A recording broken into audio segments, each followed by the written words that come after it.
From versus music battles to DJ D-Nice's club quarantine on Instagram. Michelle Obama's in here. With former US First Lady Michelle Obama. So, where are you from? Certainly not from the same place as people around here. To Netflix's expansion into Africa with their original series, Blood and Water and Queen Sono. And to right here on Our Voices, the COVID-19 shutdown of studios, music venues, and major film and arts festivals has forced the entertainment industry globally to think out of the box creatively, often relying more on digital platforms. Hello, I'm Dimyake Mwakalielye, and welcome to Our Voices.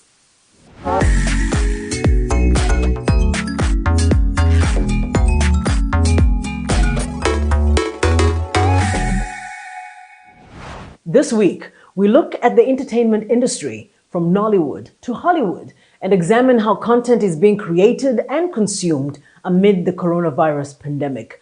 We'll take you to major film festivals virtually and explore the challenge they face as they go from in-person to online participation or choose to not have the festival at all.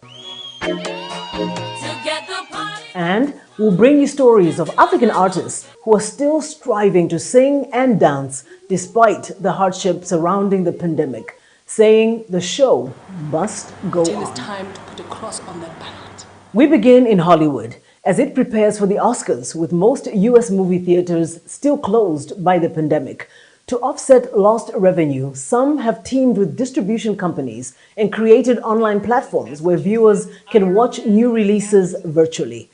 VOA's Penelope Palou spoke with a distributor and a theater manager about the new viewing model. It has been lights out for US movie theaters since the onset of COVID-19. Hollywood studios have postponed big-budget releases such as Disney's Mulan and the latest James Bond installment, No Time to Die. Independent productions and smaller movie theaters are the hardest hit because of narrower profit margins. Dire circumstances spawned virtual cinema, a digital movie platform. The idea here is twofold. One is to get our films in front of the public and continue the so-called theatrical release in partnership with theaters and allow the theaters to have some source of revenue while they're closed. Virtual cinema is user-friendly at the website of distribution company filmmovement.com. At a click of a button, viewers can pick new releases and buy an electronic ticket. The price is the same as at the box office. Theater owners and distributors split the revenues 50-50. These films are not available on Netflix or Hulu for the most part. They're not buying foreign language art house films. They're not buying classic art house films, such as the Icelandic thriller A White White Day and other acclaimed independent movies. But the significance of the virtual cinema goes beyond eclectic film viewing. It is about keeping the community together and independent movie theaters afloat during these tough times, says Jinta St. Auburn, who heads the Gene Siskel Film Center in Chicago. The biggest thing about going to a movie in a public place is being with other people, it's talking about the film. And so we've been hosting virtual conversations with filmmakers, and because of this technology, we've had filmmakers in Massachusetts, Ireland, actors in LA. So it really kind of opens it up. She expects some moviegoers will keep viewing virtual cinema even after theaters reopen at a reduced capacity. Nigerian filmmakers are also adjusting as Nollywood copes with pandemic realities. Adapting the world's second most productive film business to social distancing has been costly, but it has also sparked greater creativity. Ifyok Etang has our story from Jos.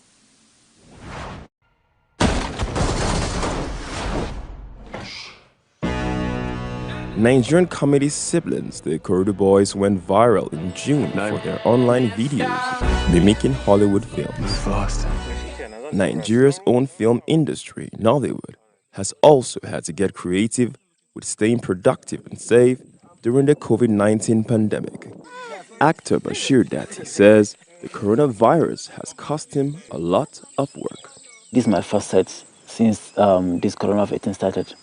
And what I experienced today is it's not an easy task. So we need to adjust ourselves and keep on going. Because if you said, because of the fear of the coronavirus, you will not come on set, you have nothing to do apart from filmmaking. Nollywood produces the second biggest quantity of films in the world after India's Bollywood. I like that. And employs over 1 million people.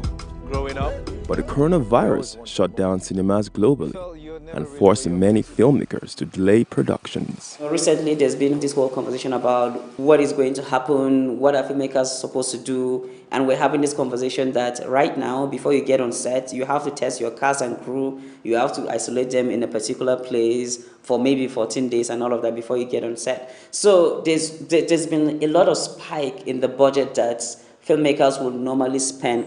But aspiring filmmaker William Chidube says he sees it as an opportunity to work smarter. Especially now, you don't have the luxury to deal with a large crew. You can begin to do more than one thing that you know that you're good at. You're good at editing and you're good at shooting, so you do the both of them. Creatively scripting scenes for social distancing is key to coping with the realities of COVID-19, says writer-director Umar Turaki. So what's to stop a group of people, writing a story around maybe a particular piece of scenery, around a particular hill, around a particular tree? I'm producing that. But really, I feel like the most important thing is to be able to challenge ourselves in terms of the writing and in terms of conceptualization, in a way that allows us to produce work that doesn't expose us, to the dangers of COVID-19. While Nollywood has taken a hit from the pandemic, Nigerian filmmakers are confident that with creative treatment, the industry will recover. Ifyok Etang for VOA News, Jos, Nigeria.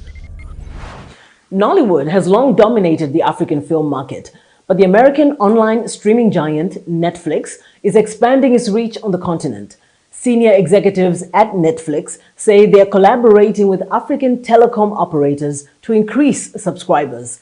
Netflix Africa chief Dorothy Getuba told Reuters that their plan is to showcase African stories told by Africans.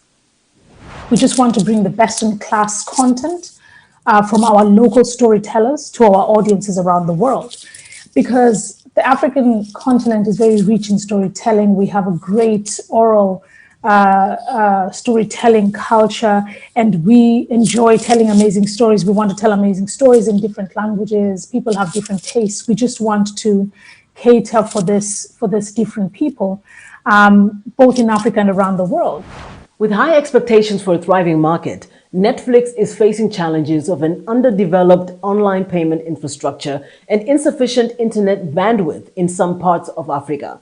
Currently, it's focusing on South Africa and Nigeria before moving to Kenya. Netflix last year released its first made-in-Africa production, Queen Sono, a well-received spy drama filmed in South Africa, which at one point became the 7th most watched show among American audiences. At the movie's premiere in Johannesburg, lead actress Pearl Thusi told AFP her character represents the strength in African women. I've always been the face of a strong black African woman. It's not new to me, but I'm now representing a character on screen who is, I think, reflecting all the women in Africa that are strong black African women. The Netflix Africa push also includes creating new original content for viewers based in Africa. My friends don't even know the real me.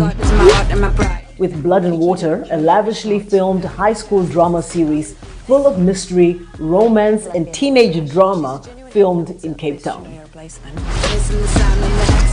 So tell us, what are you streaming and what platform are you using?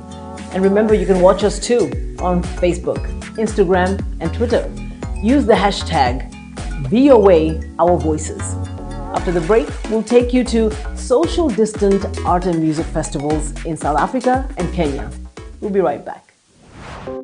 We're bringing women's voices to the conversation, and more than that, we're building a community of inclusion and empowerment.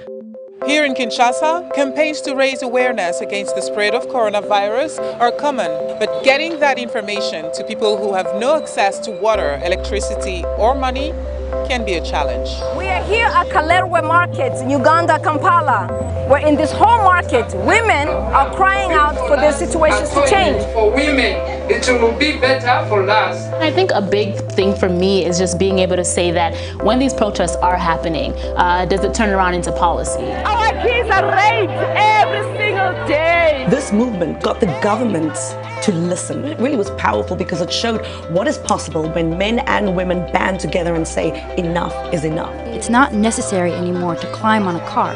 I can be in any place to cheer with the people.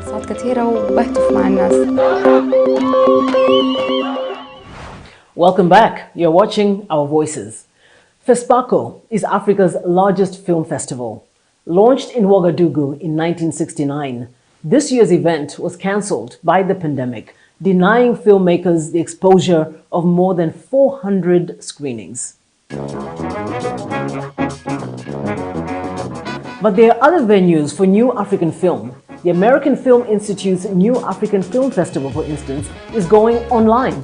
Held here in the Washington, D.C. area, organizers say the festival's 17th edition will virtually showcase the vibrancy of African filmmaking from all corners of the continent and from across the diaspora.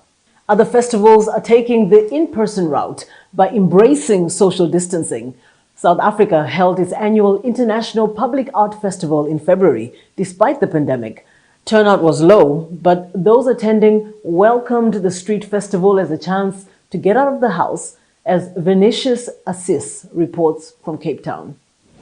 Representative from the city. Scores of people attended the opening of the International Public Art Festival in Cape Town, even though South Africa has been the worst hit African country by the coronavirus pandemic. The annual Street Art Festival strictly followed the government's COVID-19 rules, including no groups larger than 50 people, say organizers. The best way was to split people, because we are painting outdoors and the artists are outdoors. Every guest that wants to visit us, we put them in tiny little groups and we send them visit the neighborhood. The 5-year-old festival usually attracts artists from overseas. But this year, because of the pandemic's travel restrictions, just 2 showed up to display their murals. Despite the low turnout, festivals like the IPAF should be held to boost South Africa's struggling tourism sector, says tour guide Annalisa Zigana. You need to sanitize, we need to keep our social distance.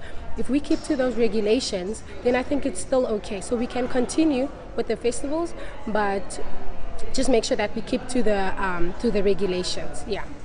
Festival attendees welcome the chance to take a break from pandemic lockdown measures aimed at preventing the virus from spreading.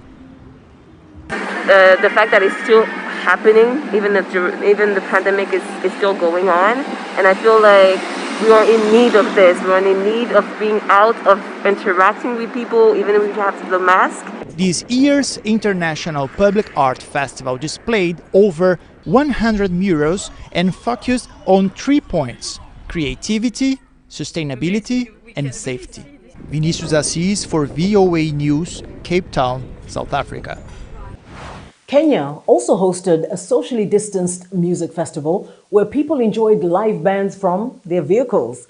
The Kikwetu Festival aimed to bring Kenyans together despite the pandemic to celebrate the country's cultural diversity. Mohammed Yusuf reports from Nairobi. One by one, vehicles were checked in to attend the fast-driving cultural and music festival in Nairobi. The 2-day event attracted hundreds of people to enjoy music and bonding while in their cars. The experience is new even to the music performers. It's a new normal, let me say, and it takes a little getting used to. You can see the audience is also like trying to find their way, how to respond to the music, because dancing is a bit, they can't come to the stage. And even for the artists, you talk to the space, you talk to the cars, and you hope people are in the car listening. So it's a bit cold, it feels. The festival was held just a few days after Kenya eased COVID restrictions. No more than 4 people could be in each vehicle, and people were advised to keep a physical distance to limit the coronavirus spread. We are in this for the long haul. COVID is still around, and we have to keep safe. We have to observe the rules. We have to social distance.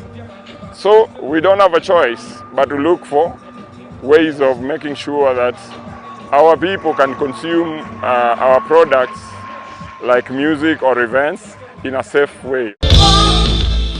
Those who attended the event were happy to be out after months without a social life. Yes, this is the first public event I've been, and for sure we really miss this kind of event, hanging out with our friends. It's a beautiful evening, and yeah, I think all the Ministry of Health protocols have been kept, and it's good that we are able to be out and we are having fun one more time.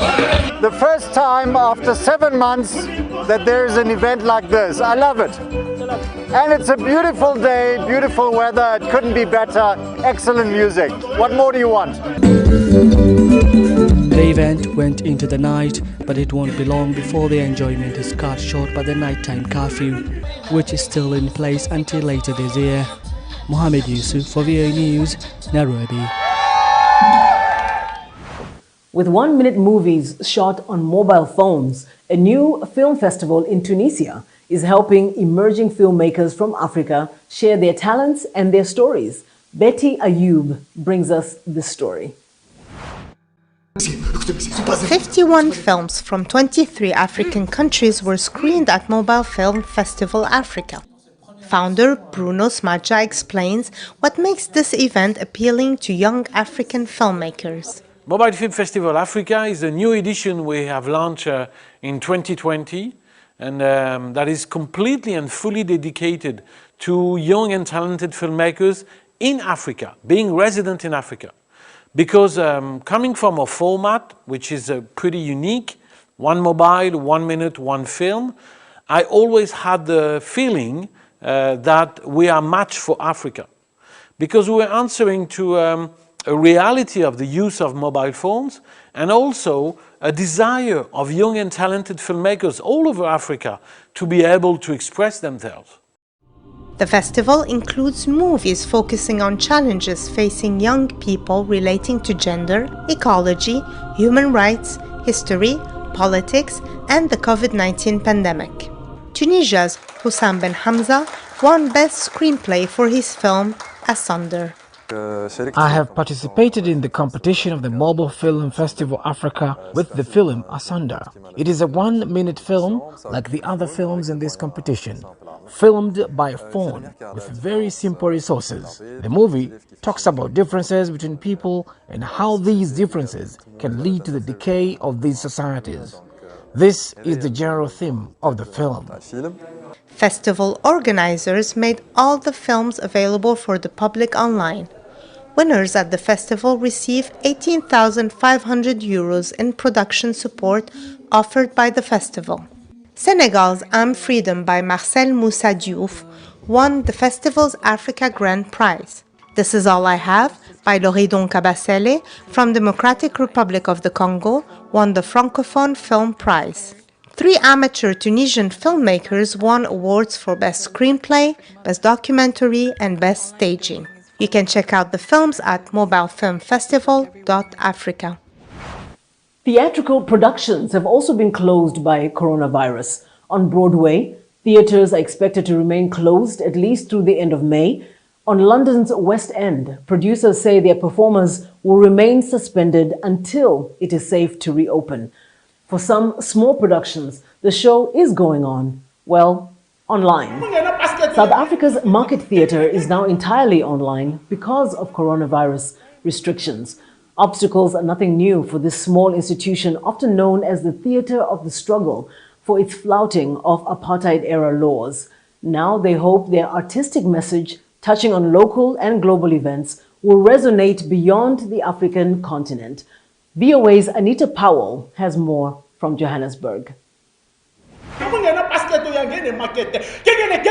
The show must go on, if only online. Johannesburg's Market Theatre is no stranger to struggle. The theatre opened in 1976 at the height of South Africa's racist apartheid system and made a point of flouting segregation laws. And so now, as a global pandemic has made live shows impossible, the institution's artistic director says they're seizing the opportunity to spread their stories well beyond this country by streaming their entire season online. Not only that, they're writing brand new topical shows that touch on the issues many South Africans and people across the world are facing right now. We are going to commission some of our finest playwrights to create works for us that at the moment, these short plays that are between 20 and 25 minutes that we are producing for the virtual space. South African actor and playwright Paul Slabolepsi says it is more important than ever that art continues to be made. National theaters in Algeria and Egypt are also doing live shows online. And Somalia's National Theatre recently reopened for Independence Day celebrations, and hopefully more. Meanwhile, major theaters on New York's Broadway and London's West End have also gone online. Cuomo says the theatre has gotten an enthusiastic response to its online offerings from people in the US, Europe, and other African countries. But he believes that the continent's artistic houses could do more. His theatre is communicating with institutions in Ghana, Namibia, and Zimbabwe to help them go online. The doors may be closed and the seats may be empty, but the show goes on. Nita Powell, VOA News, Johannesburg. We're going to take another short break. When we come back, we'll introduce you to entertainers who say the world is a stage despite the pandemic. Stay with us.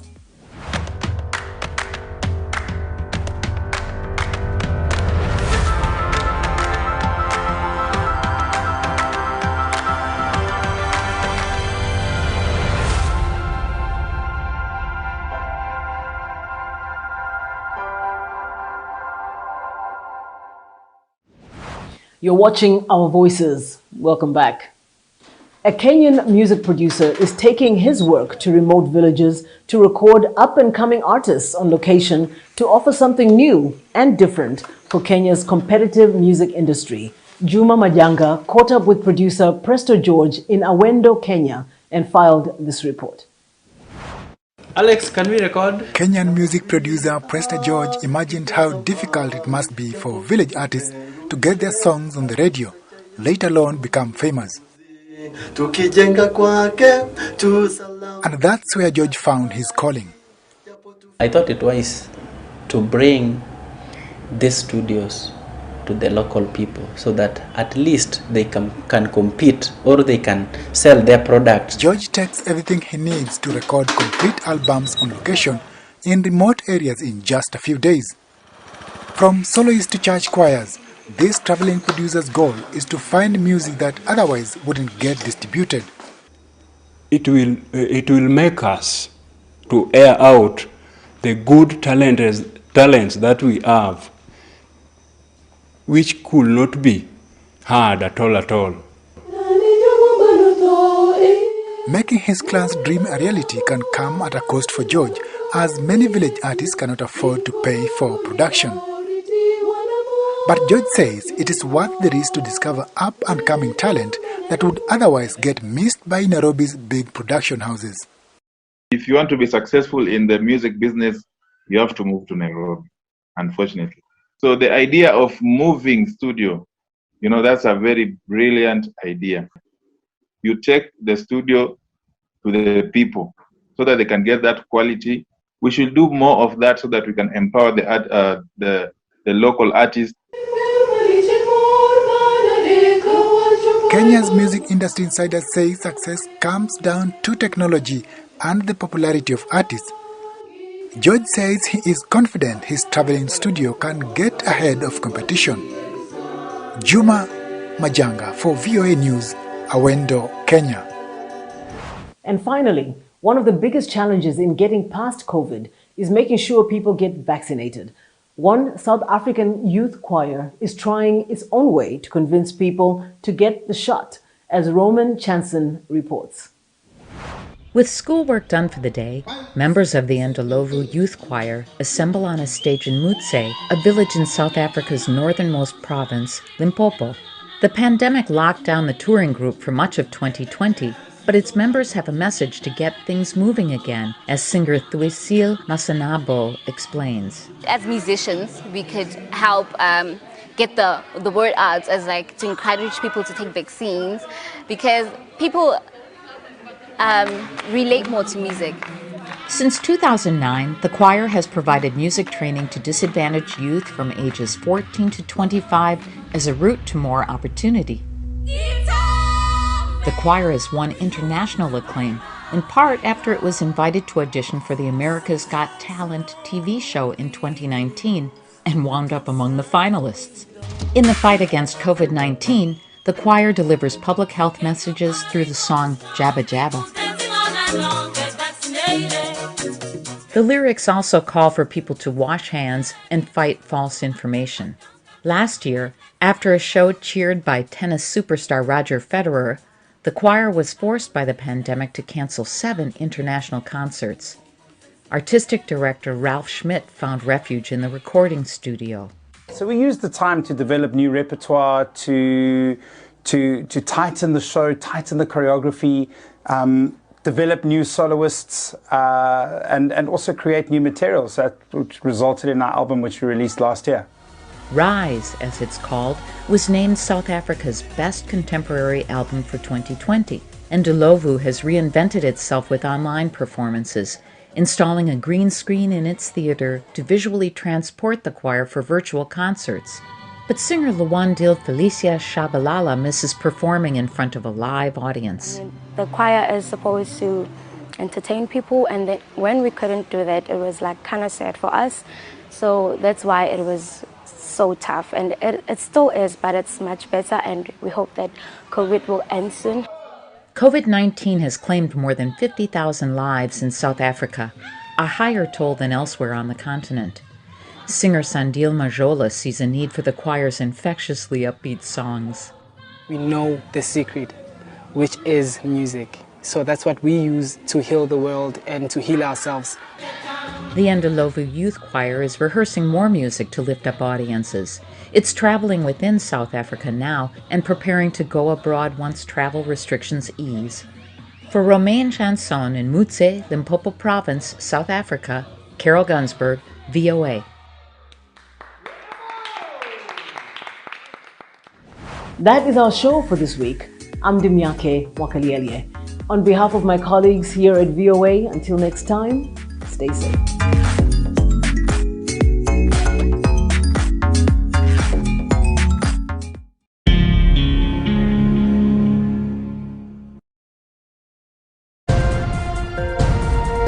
Habari zilizotufikia hivi punde. GNM Cargo, kampuni ya usafirishaji wa mizigo kutoka China kuja Afrika Mashariki, inatimiza miaka 10 ya uaminifu kuhudumia wana Afrika Mashariki. Mwandishi wetu Minho ana taarifa zaidi.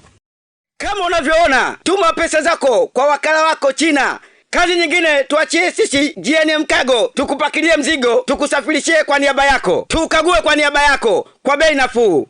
Kwa mawasiliano zaidi tupigie kupitia 0677 066 551. GNM Cargo, we voyage your dreams.